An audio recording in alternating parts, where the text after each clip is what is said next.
In this mini lecture, we're going to focus on test weight. We're going to define what it is not, why it's important, and how cropping systems, management environment, and genotypes influence test weight. Test weight is a kind of bulk density measurement. And what all bulk density measurements have in common is that they're looking at how much weight, in this case, pounds of grain, fits within a given volume, in this case, a bushel. And a bushel here is basically a pail that's about 9 gallons in volume. So test weight is very simply how many pounds of grain fits in a single bushel. So it's pounds per bushel.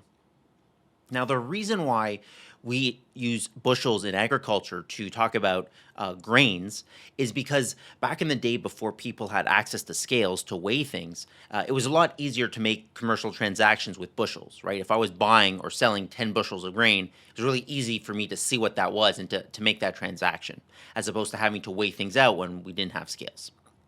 Nowadays, farmers are paid strictly on a grain weight basis. How many pounds or tons of grain did you produce and can you sell? And that's how buyers also purchase the grain, not on a volume basis, not on how many bushels or cubic meters of grain am I buying. It's all on a weight basis. But we still use bushels in modern agriculture, even though, again, we all have access to scales and modern measuring equipment. The reason is because we use bushels nowadays as a shorthand for grain weights. So one bushel of corn is actually 56 pounds of corn. One bushel of soybeans or wheat is really 60 pounds of soybean or wheat. So if I was going to buy 100 bushels of soybean, I would really be buying 6,000 pounds of soybean. Okay, I'm not buying volume, I'm buying weight. But we still talk about bushels, and this can lead to some confusion.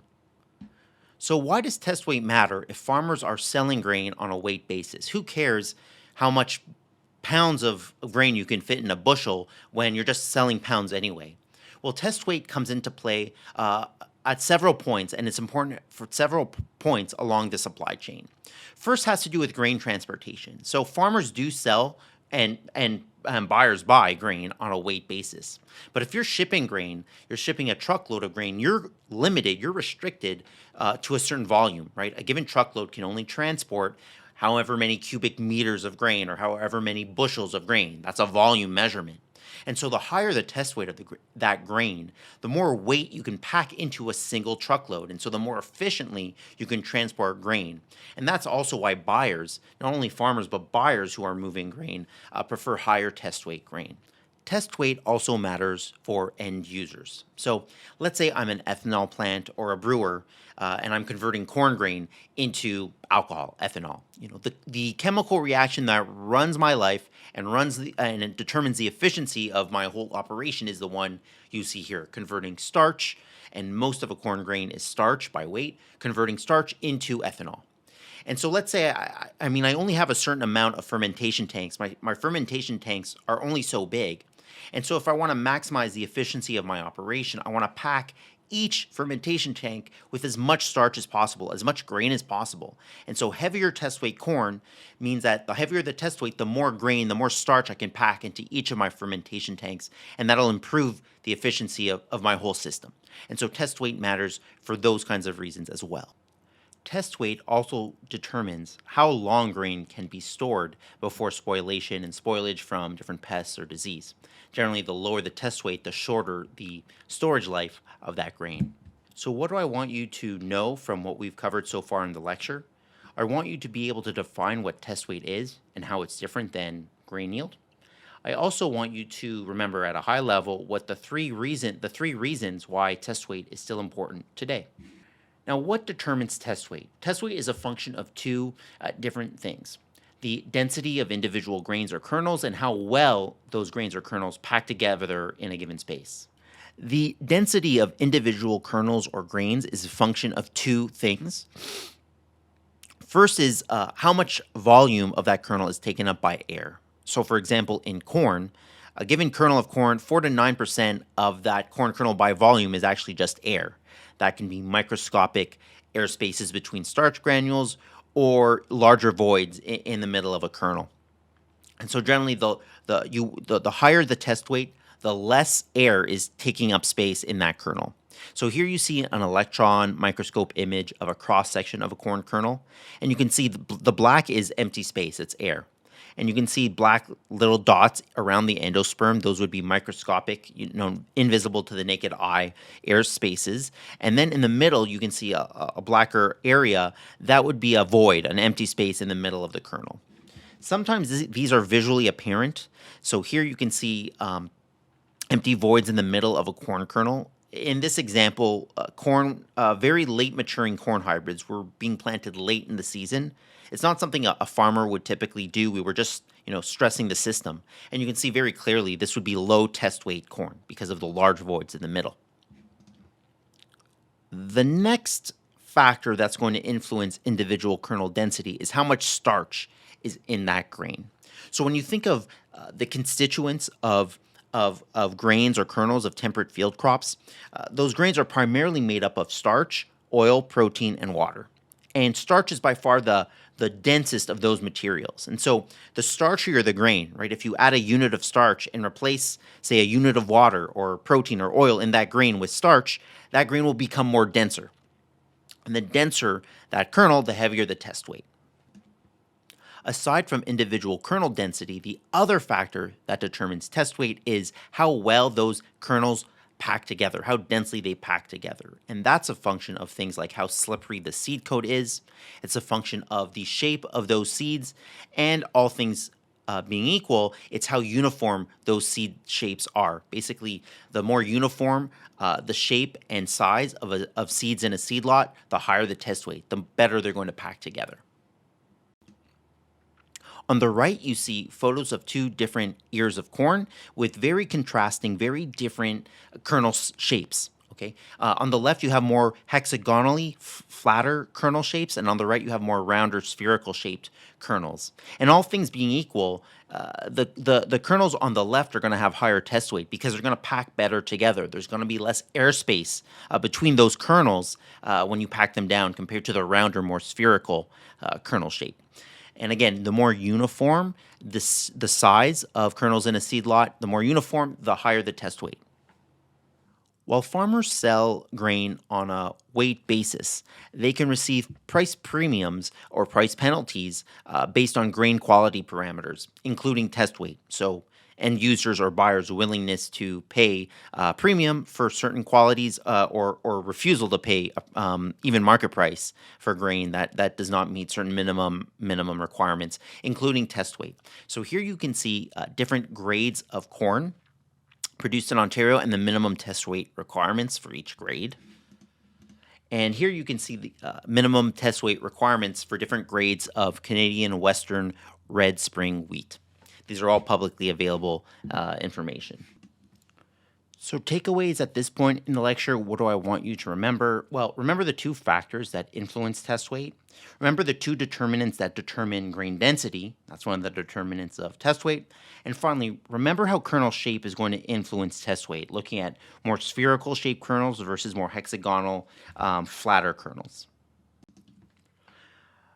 Farmers in Ontario harvest corn at moisture concentrations that are generally much higher than what other farmers further south in the American Corn Belt are harvesting their corn at. And so there's a perennial interest in how drying influences corn test weight.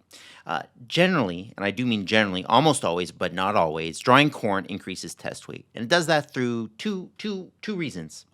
First, when you evaporate, say, 1 gram of water, by definition, you're also removing 1 cubic centimeter of space, right? Because water takes up space, and by definition, 1 gram of water takes up 1 cubic centimeter of space. So you're shrinking the total volume of corn when you evaporate off water. So you're doing that. Number two, you're increasing the density of the sample that's remaining, because as you're evaporating water, water has a density of 1 gram per cubic centimeter. More of what's remaining is starch, which has a density of 1.5 grams per cubic centimeter, meaning that the overall density of the sample goes up as that sample dries down.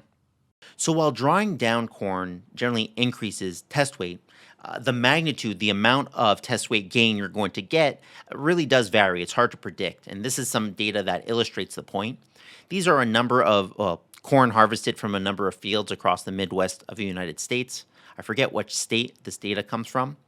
But essentially, what you can see is that, the trend is that drier corn, as you dry down corn, test weight goes up. But the magnitude of that increase does depend, and we don't have to go into the details of why. Now, there was an exception to the rule that higher test weights come with lower grain moisture concentrations in Ontario's 2019 corn harvest. In 2019, it was not unusual for farmers to go out, start combining, see that their corn was at 35%. They would wait for the corn to dry, whatever, 2, 3%, come back to combine and see that their test weight actually went down.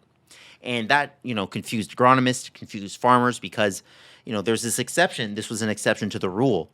And so what was going on? I think this graph explains it really well. So here you see kernel density as a function of moisture concentration, moisture content from 10 to 35%.